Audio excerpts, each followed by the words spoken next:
أشرقت نفسي بنور من فؤادي حينما رددت الحمد للہ رب العالمین والعاقبۃ للمتقین والصلاة والسلام علی اشرف الانبیاء والمرسلین اما بعد۔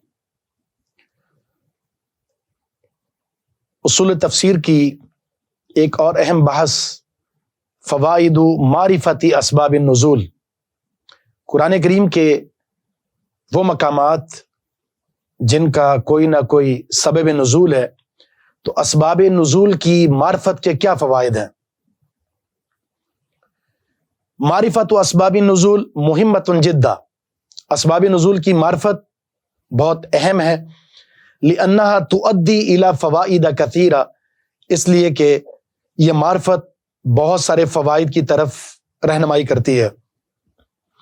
نمبر 1، پہلا فائدہ، اگر کوئی شخص اسباب نزول کی معرفت حاصل کر لیتا ہے تو بہت سارے فوائد میں سے ایک فائدہ، بیان ان القرآن نزل من اللہ تعالی، یہ بات ثابت ہوگی کہ یہ قرآن اللہ رب العزت کی طرف سے نازل ہوا ہے۔ وذالک، وہ اس طرح کے، لأن النبی صلی اللہ علیہ وسلم یسأل عن الشیء، پیارے پیغمبر علیہ الصلوۃ والسلام سے جب بھی کسی چیز کا سوال ہوا، فیتوقف عن الجواب احیانا، آپ جواب دینے سے کبھی رک جایا کرتے تھے، انتظار کرتے تھے وحی الہی کا۔ جب آپ کو سوال کا جواب نہیں آتا تھا تو آپ وحی کا انتظار کرتے تھے، حتی ینزل علیہ الوحی، جب آپ پر وحی نازل ہوتی، او یخفی علیہ الامر الواقع، یا کوئی ایسا معاملہ ہوتا جو رسول اللہ صلی اللہ علیہ وسلم پر مخفی ہو جاتا، فینزل الوحی، پھر وحی نازل ہوتی، مبین لہ، اس کو بیان کرنے کے لیے۔ تو پیارے پیغمبر علیہ الصلوۃ والسلام وحی کی روشنی میں اس مخفی معاملے کو واضح کر دیتے، یا پھر وہ جو سوال ہوا تھا اس سوال کا جواب دے دیا کرتے تھے۔ تو یہ ایک پہلا فائدہ ہے، جب سبب نزول کی معرفت ہوگی تو اس معرفت کا پہلا فائدہ یہ ہے کہ آپ اس نتیجے پر پہنچیں گے کہ یہ قرآن رسول اللہ صلی اللہ علیہ وسلم کا کلام نہیں بلکہ کلام الہی ہے۔ اس کی مثال اللہ تعالیٰ کا فرمان، وَيَسْأَلُونَكَ عَنِ الرُّوحِ قُلِ الرُّوحُ مِنْ أَمْرِ رَبِّي وَمَا أُوتِيتُم مِّنَ الْعِلْمِ إِلَّا قَلِيلًا، سورہ اسراء کی آیت نمبر ہے 85۔ وہ سوال کرتے ہیں آپ سے روح کے بارے میں، قل، اے پیغمبر کہہ دیجئے روح میرے رب کے امر سے ہے، وَمَا أُوتِيتُم مِّنَ الْعِلْمِ إِلَّا قَلِيلًا، تمہیں نہیں دیا گیا علم مگر بہت کم۔ صحیح بخاری میں اس آیت کے بارے میں، اس آیت کے سبب نزول کے بارے میں قصہ موجود ہے۔ عبداللہ بن مسعود رضی اللہ عنہ فرماتے ہیں، ان رجلا من اليہود قال، ایک یہودی نے کہا، یا ابا القاسم ما الروح، اے ابو القاسم روح کیا ہے؟ تو فسکت، اس سوال پر آپ خاموش ہو گئے، آپ کو اس کا جواب معلوم نہیں تھا۔ وفی لفظ، ایک حدیث کے الفاظ ہیں، فامسک النبی، اس نے نبی علیہ الصلوۃ والسلام کو جواب دینے سے روک دیا۔ روکا یعنی اس کے سوال نے، سوال کچھ یوں تھا کہ اس کا جواب رسول اللہ صلی اللہ علیہ وسلم کے پاس نہیں تھا۔ فلم یرد علیہم شیئا، آپ نے اسے کوئی جواب نہیں دیا، کیونکہ آپ جواب وحی کی روشنی میں دیتے تھے اور اب آپ انتظار کر رہے ہیں وحی الہی کا۔ صحابی عبداللہ بن مسعود فرماتے ہیں، فعلمت انہ یوحی الی، میں سمجھ گیا کہ اب آپ کی طرف وحی نازل ہوگی۔ فقمت مقامی، میں اپنی جگہ سے کھڑا ہوا۔ فلما نزل الوحی، جب وحی اتری تو آپ نے فرمایا، یعنی اس سوال کا جواب دیتے ہوئے آپ نے فرمایا، وَيَسْأَلُونَكَ عَنِ الرُّوحِ قُلِ الرُّوحُ مِنْ أَمْرِ رَبِّي، اس آیت کو پڑھ کے جو کہ وحی تازہ اتری تھی آپ نے جواب دے دیا۔ تو یہ پہلا مقام ہے کہ قرآن اللہ رب العزت کی طرف سے نازل شدہ ہے، یہ وحی الہی آپ کا اپنا کلام نہیں ہے، اور آپ سے سوال ہوا اور آپ رک گئے جواب دینے سے، وحی کے انتظار کرتے رہے، جس کا بطور مثال کے یہ مقام آپ کے سامنے پڑا گیا۔ یا پھر کیا ہوتا تھا، کوئی واقعہ رونما ہو چکا ہے اور رسول اللہ صلی اللہ علیہ وسلم پر یہ معاملہ مخفی ہو گیا، پھر وحی نازل ہوئی، آپ نے اس معاملے کی وضاحت فرما دی۔ اس کی مثال اللہ رب العزت کا فرمان ہے، یقولون لئن رجعنا الى المدینۃ لیخرجن الاعز منها الاذل، منافقین یہ کہتے ہیں ہم مدینے جب جائیں گے تو ضرور بضرور نکال دیں گے عزت والے لوگ مدینہ سے ذلیل لوگوں کو. یہ سورۃ منافقون کی آیت نمبر 8 ہے. اس کا سبب نزول کیا ہے؟ صحیح بخاری کی حدیث ہے. زید بن ارقم رضی اللہ تعالیٰ عنہ نے سمع عبداللہ بن ابی، عبداللہ بن ابی سے سنا جو رئیس المنافقین ہے. عبداللہ بن ابی رئیس المنافقین سے سنا یقول ذالک، وہ یہ کہہ رہا تھا یقولون لئن رجعنا الى المدینہ لیخرجن الاعز من الاذل، یہ اس کا قول ہے. یرید انہ الاعز، مراد عبداللہ بن ابی رئیس المنافقین کی یہ تھی کہ وہ عزت دار ہے. ورسول اللہ واصحاب الاذل، رسول اللہ صلی اللہ علیہ وسلم اور آپ کے صحابہ وہ اذل ہیں، الیاذ باللہ ان کو ذلیل کہا. فاخبر زید عمہ بذلک، زید بن ارقم نے یہ بات اپنے چچا کو بتائی. فاخبر به النبی، اور ان کے چچا نے یہ بات اللہ کے رسول صلی اللہ علیہ وسلم کو بتا دی. فدعا النبی صلی اللہ علیہ وسلم زیدا، رسول اللہ صلی اللہ علیہ وسلم نے زید کو بلا لیا. فاخبرہ بما سمع، سیدنا زید نے رسول اللہ صلی اللہ علیہ وسلم کو بتایا جو انہوں نے سنا تھا. ثم ارسل الى عبد اللہ بن ابی واصحابہ، پیارے پیغمبر علیہ الصلوۃ والسلام نے پیغام بھیجا عبداللہ بن ابی رئیس المنافقین اور اس کے ساتھیوں کی طرف. وہ آگے فحلفوا ما قالوا، سب نے قسم کھا کر یہ کہا کہ ہم نے یہ بات کہی نہیں ہے. فصدقہم رسول اللہ، آپ نے ان کی بات کی تصدیق کر دی، کیونکہ آپ غیب کو تو نہیں جانتے تھے، آپ نے ظاہر کو دیکھا اور پھر انہیں قسم کھا لی اس بات پر، تو آپ صلی اللہ علیہ وسلم نے اس بات کی تصدیق کر دی، ٹھیک ہے ایسا ہوا ہوگا. معاملے کی اصل حقیقت آپ کو معلوم نہیں تھی. صحابی کی طرف سے یہ بات آ گئی، منافقین کو بلایا گیا، انہوں نے انکار کر دیا، قسم کھا لی، معاملہ مخفی ہے. فانزل اللہ تصدیق زید فی ہذہ الآیہ، اللہ رب العزت نے اس مسئلے میں آیت نازل فرما کے زید بن ارقم کی تصدیق نازل فرما دی. فاستبان الامر لرسول اللہ، اور یہ معاملہ رسول اللہ صلی اللہ علیہ وسلم کے سامنے بالکل واضح ہو گیا کہ صحابی رسول صحیح کہہ رہے تھے. منافقین نے یہ کہا، عبداللہ بن ابی رئیس المنافقین نے یہ کہا تھا، رسول اللہ صلی اللہ علیہ وسلم کو اور صحابہ کو نعوذ باللہ اذل کہا اور اپنے آپ کو اعز کہا. تو سبب نزول کی معرفت کا یہ ایک اہم فائدہ آپ کے سامنے آیا کہ یہ وحی الہی، یہ قرآن وحی الہی ہے، آپ کا اپنا کلام نہیں ہے، جیسے کہ مشرکین مکہ کہتے تھے.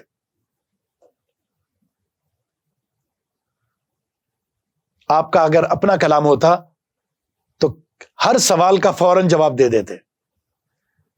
کوئی بھی معاملہ آپ کے سامنے آتا، اگر اس میں کوئی اخفا ہے، کوئی مخفی پن ہے، رسول اللہ صلی اللہ علیہ وسلم اسے واضح فرما دیتے.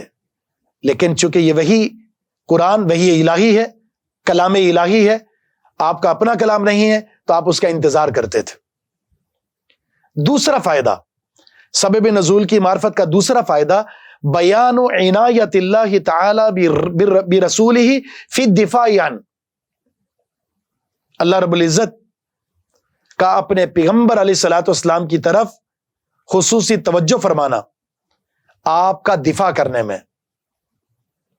قرآن میں اللہ رب العزت نے کئی مقامات پر پیارے پیغمبر علیہ الصلوۃ والسلام کا دفاع کیا ہے. اس کی مثال اللہ کا فرمان، وقال الذین کفروا لولا نزل علیہ القرآن جملۃ واحدہ کذالک لنثبت بہ فؤادک ورتلناہ ترتیلا. کفار نے کہا کیوں نہیں نازل ہوا اس پر قرآن ایک بار، یہ قرآن یک بار کی کیوں نہیں اترا، الگ الگ ٹکڑوں میں کیوں اترا؟ تو اللہ نے جواب دیا اس لیے کہ ہم اس کے ذریعے اے پیغمبر آپ کے دل کو مضبوط کرنا چاہتے ہیں، اور ہم چاہتے ہیں آپ کو یہ پڑھائیں ترتیل کے ساتھ، تھوڑا تھوڑا کر کے، آہستہ کے ساتھ.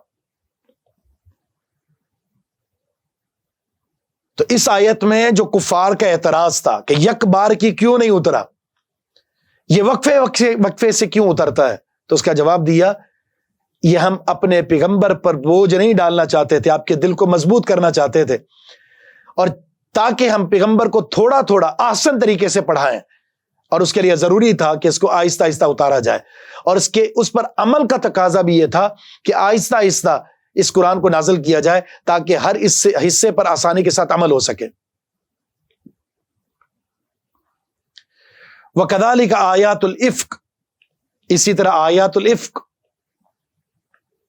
پیارے پیغمبر علیہ الصلوۃ والسلام کی پیاری بیوی اما عائشہ صدیقہ رضی اللہ تعالیٰ عنہا پر الزام لگا منافقین کی طرف سے۔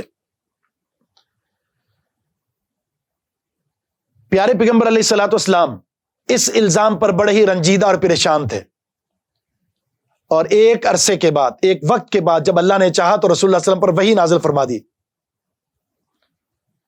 اور اس وحی میں اما عائشہ صدیقہ کی پاکیزگی نازل فرما دی اور منافقین کی سازشوں کو رد کر دیا۔ فَإِنَّهَا دِفَاعٌ عَنْ فِرَاشِ النَّبِيِّ صلی اللہ علیہ وسلم، سورۃ النور کی ان آیات میں اللہ رب العزت نے نبی علیہ الصلوۃ والسلام کے بستر کی پاکیزگی اور اس کی تطہیر فرمائی، اور دفاع کرتے ہوئے کفار کے تمام الزامات کو رد کر دیا۔ وَتَطْهِيرٌ لَهُ أَمَّا دَنَّسَهُ بِهِ الْأَفَّاكُونَ، الزام اور بہتان لگانے والے جو رسول اللہ صلی اللہ علیہ وسلم کی طرف بہتان اور الزام لگا رہے تھے، آپ کے گھر کو، آپ کے بستر کو میلا کرنا چاہتے تھے، اللہ رب العزت نے اس کو بالکل پاک کر دیا۔ تو یہ دفاع تھا۔ بیان عنایت اللہ بعبادہ فی تفریج کرباتہم وازالۃ غمومہم، یہ تیسرا فائدہ ہے اسباب نزول کی معرفت کا، کہ اللہ رب العزت اپنے بندوں کی طرف بھی توجہ فرماتا ہے۔ بندے جب مشکل میں ہوتے ہیں، بندے جب غم میں ہوتے ہیں، اللہ ان کے مشکلات میں کشادگی اور اللہ رب العزت ان کے غموں کا ازالہ فرما کر اپنے بندوں کی طرف خصوصی توجہ فرماتا ہے۔ یہ بھی سبب نزول کی معرفت سے ایک فائدہ آپ کے سامنے آئے گا۔ جیسے اللہ رب العزت اپنے پیغمبر کا دفاع کرتا ہے، اس کے ساتھ محبت کا اظہار فرماتا ہے، اسی طرح اظہار محبت اپنے بندوں کے ساتھ بھی کرتا ہے۔ اس کی مثال آیت تیمم ہے۔ صحیح بخاری کے اندر یہ حدیث موجود ہے، انہ ضاع عقد لعائشہ، اما عائشہ صدیقہ رضی اللہ تعالی عنہا کا ہار گم ہو جاتا ہے۔ وہی امان نبی صلی اللہ علیہ وسلم فی بعض اسفارہ، اور یہ نبی علیہ الصلوۃ والسلام کے ساتھ کسی سفر میں تھی۔ فاقام النبی صلی اللہ علیہ وسلم طلبہ، تو نبی علیہ الصلوۃ والسلام اس مسئلے کی وجہ سے رک گئے وہاں پر تاکہ اس ہار کو ڈھونڈا جائے، اور لوگ بھی اس جگہ رک گئے، اور مقام ایسا تھا کہ علی غیر مائن، پانی نہیں تھا۔ رسول اللہ صلی اللہ علیہ وسلم بھی وہاں رک گئے، صحابہ بھی رک گئے اس کو تلاش کرنے کے لیے، اور پانی موجود نہیں ہے۔ فشکوا ذلک الی ابی بکر، تو صحابہ کرام نے یہ شکوہ ابو بکر صدیق سے کیا رضی اللہ عنہ۔ فذکر الحدیث وفیہ، مکمل حدیث ہے جس میں ابو بکر صدیق سے کہا کہ آپ کی بیٹی کی وجہ سے ہم یہاں رک گئے ہیں، رسول اللہ صلی اللہ علیہ وسلم بھی رک گئے، اور اس ہار کو ڈھونڈ رہے ہیں، اور یہاں پانی نہیں، اور مسئلہ نماز کا ہے۔ اللہ رب العزت نے آیت تیمم نازل فرما دی، فتیمموا، صحابہ کرام نے تیمم کیا۔ اسید بن حضیر فرماتے ہیں، ما ہی ابی اول برکاتکم یا آل ابی بکر، اے آل ابی بکر، یہ تمہاری وجہ سے کوئی پہلی برکت نہیں ہے، اللہ رب العزت نے آل ابی بکر کی وجہ سے بڑی برکتیں نازل فرمائی ہیں۔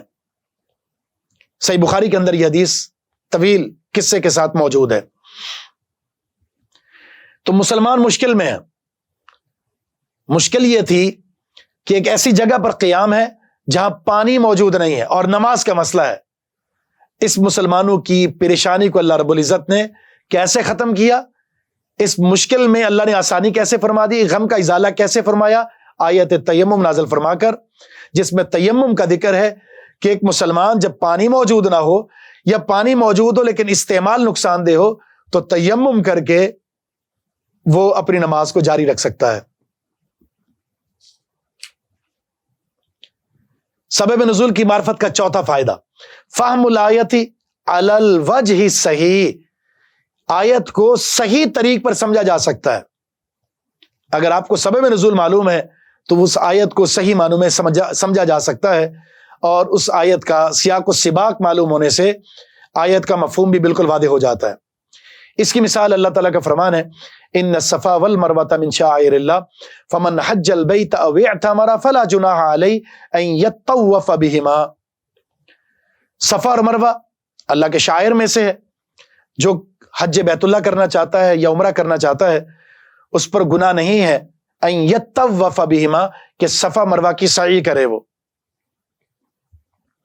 ای یسعی بینہما، صفا مروہ کے درمیان سعی کرنے میں اس پر کوئی گناہ نہیں ہے۔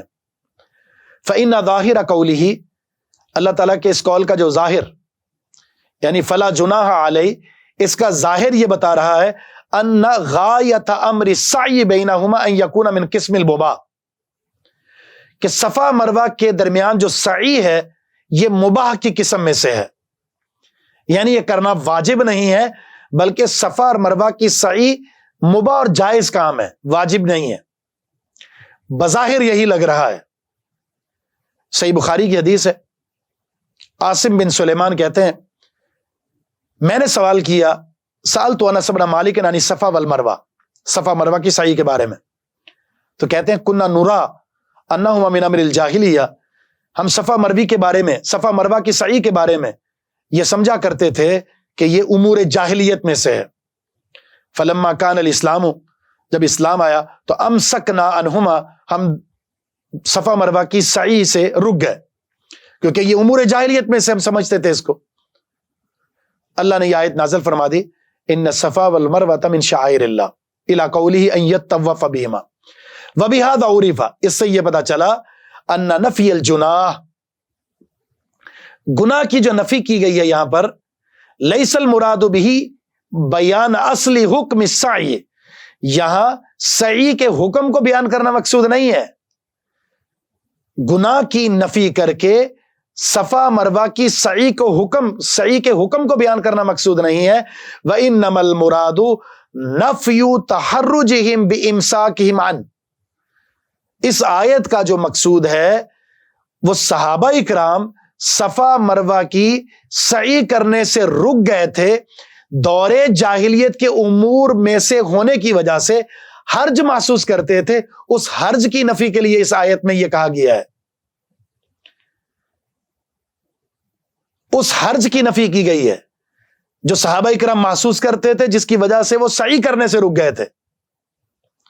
حیث کانوا یرون انہما من امر الجاہلیہ، وہ اس کے بارے میں سمجھتے تھے کہ امور جاہلیت میں سے ہے، سعی کرنا امور جاہلیت میں سے ہے، لہذا ہم مسلمان ہو گئے، اب ہم یہ نہیں کریں گے، تو فلا جناح علیہ کے ذریعے کہا گیا اسے جو تم حرج محسوس کرتے ہو، اس کے بارے میں تم تنگی محسوس کرتے ہو، تنگی محسوس کرنے کی ضرورت نہیں ہے، اس پہ کوئی گناہ نہیں ہے۔ اما اصل حکم السعی، جبکہ سعی کا جو اصل حکم ہے، فقط تبین بقولہ، اس کی وضاحت اس قول میں ہے، من شعائر اللہ، کہ صفا اور مروہ کی سعی یہ شعائر اللہ میں سے ہے، یعنی یہ واجب ہے، واجبات میں سے۔ حج اور عمرہ یہ ہو ہی نہیں سکتا جب تک صفا مروہ کی سعی شامل نہ ہو، یہ تو رکن ہے۔ تو شعائر اللہ میں اس کا حکم ہے وجوب کا، اور فلا جناح علیہ میں اس حرج کی نفی کی جا رہی ہے جس کی وجہ سے صحابہ اکرام اس کو اپنے لیے گناہ سمجھتے تھے، امور جاہلیت میں سے ہونے کی وجہ سے۔ تو اب دیکھیں سبب نزول اور آیت کا سیاق و سباق اور ان حالات کو اگر سامنے رکھیں تو اس آیت کا صحیح معنی اور مفہوم ہمارے سامنے آ گیا۔ تو یہ 4 فائدے ہیں سبب نزول کی معرفت کے۔ اللہ رب العزت کا یہ قرآن اللہ رب العزت کا کلام ہے، وحی الہی ہے، آپ کا اپنا کلام نہیں ہے۔ اللہ رب العزت اپنے پیغمبر کا دفاع کرتا ہے اور بڑی خصوصی توجہ کے ساتھ۔ نمبر 3، اللہ رب العزت کہ جب بندے کبھی کسی مشکل میں ہوتے ہیں، غم میں ہوتے ہیں، اس قرآن کے ذریعے اللہ ان کے غموں کو ختم کرتا ہے، ان کی مصیبتوں اور مشکلوں میں ان کے لیے آسانیاں مہیا فرماتا ہے۔ یہ اللہ کا اپنے بندوں سے محبت ہے کا یہ اظہار ہے۔ یہ بھی سبب نزول کی معرفت سے ہمیں یہ بات معلوم ہوئی اور پھر کسی بھی آیت کو صحیح معنوں میں اگر سمجھنا چاہتے ہیں تو سبب نزول کی معرفت ضروری ہے، ورنہ وہ آج صحیح معنوں میں سمجھ میں نہیں آ سکتی۔ اب قرآن کریم کے تعلق سے ایک اور اہم اصطلاح، عموم اللفظ و خصوص السبب۔ قرآن کے الفاظ عام ہیں، سبب اگرچہ خاص ہے، یعنی آیت اگر کسی خاص سبب سے نازل ہوئی ہے تو وہ سبب تو خاص ہے، لیکن اللہ نے اس کے لیے جو الفاظ استعمال کیے ہیں وہ بڑے عام ہیں، اس لیے کہ یہ قرآن رہبر اور رہنما کلام ہے قیامت تک کے لیے۔ اذا نزلت الآیۃ لسبب خاص، جب کوئی آیت اترتی ہے کسی خاص سبب کے لیے، واللفظ عام، اور اس کے الفاظ عام ہیں، تو کان حکمها شاملا لسببها، تو اس کا حکم اس سبب کو بھی شامل ہوگا، وَلِكُلِّ مَا يَتَنَاوَلُهُ لَفْظُهَا، اور ہر اس چیز کو شامل ہوگا جس پر ان الفاظ کا اطلاق ہو سکتا ہو۔ جس چیز کو وہ لفظ شامل ہوگا یہ حکم بھی اس کو شامل ہوگا۔ لِأَنَّ الْقُرْآنَ نَزَلَ تَشْرِيعًا عَامًا لِجَمِيعِ الْأُمَّةِ، یہ قرآن پوری امت کے لیے شریعت بن کر اترا ہے۔ فَكَانَتِ الْعِبْرَةُ بِعُمُومِ لَفْظِهِ، تو اعتبار الفاظ کے عموم کے ساتھ کیا جائے گا، لا بخصوص سببه، نہ کہ اس کے خاص سبب کے ساتھ۔ اس کی کچھ مثالیں، مثال ذالک، اس کی ایک مثال آیات اللعان، وہی قولہ تعالی، اللہ تعالیٰ کا فرمان، والذین یرمون ازواجہم ولم یکن لہم شہداء الا انفسہم الی قولہ ان کان من الصادقین۔ لعان کا مطلب یہ ہے جب شوہر اپنی بیوی پر الزام لگا دے برائی کا یا اس کے حمل کا انکار کر دے اور گواہ موجود نہ ہو، تو ایسی صورت میں لعان ہوتا ہے، اور لعان میں 4 قسمیں شوہر کھائے گا اور 4 قسمیں بیوی کھائے گی، اور ایک دفعہ لعنت کریں گے، تو اس کو لعان کہتے ہیں۔ اس کے بعد جدائیگی ہو جائے گی اور یہ دوبارہ کبھی نہیں مل سکتے۔ تو یہ آیت اتری، صحیح بخاری کے اندر آتا ہے، عبداللہ بن عباس فرماتے ہیں ان ہلال بن امیہ، ہلال بن امیہ نے قذف امرأتہ عند النبی صلی اللہ علیہ وسلم بشریک بن سہمہ، ہلال بن امیہ نے اپنی بیوی پر الزام لگا دیا نبی علیہ السلام کی موجودگی میں شریک بن سہمہ کے ساتھ، کہ اس کی بیوی نے منہ کالا کیا ہے شریک بن سہمہ کے ساتھ۔ تو نبی علیہ الصلوۃ والسلام نے فرمایا البینات او حد فی ظہرک، گواہ پیش کرو ورنہ تمہیں سزا ملے گی، کوڑے لگیں گے تمہاری پیٹھ پر۔ تو ہلال نے کہا والذی بعثک بالحق، قسم اس ذات کی جس نے آپ کو حق کے ساتھ بھیجا ہے، انی لصادق، میں سچا ہوں۔ فلینزلن اللہ ما یبرئ ظہری من الحد، اللہ ضرور آیات نازل کرے گا جس سے میری کمر حد سے بچ جائے گی، یعنی میں کوڑوں کی سزا سے بچ جاؤں گا۔